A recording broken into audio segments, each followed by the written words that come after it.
Guys, nag-plastering na sila dun. Nag-plastering na sila dun. Sa taas, may nagasintada.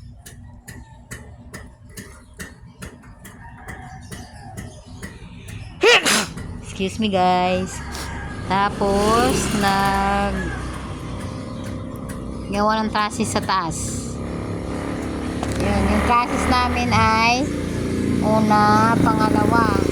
Yung pangalawa namin matatapos na, yun yung pangatlo. So nasa pangalawa na kami, matatapos na yung trusses namin kasi tapos na kami sa unang unit, pangalawa na kami, so pangatlo na pagkatapos yan. Matapos na yan ngayon, so bukas third unit na kami dun, trusses. Matapos yan, kakasana ng bubong yan.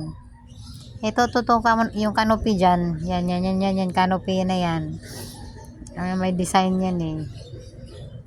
Babaklasin yung forma dyan para maano na rin yan, plastering na rin.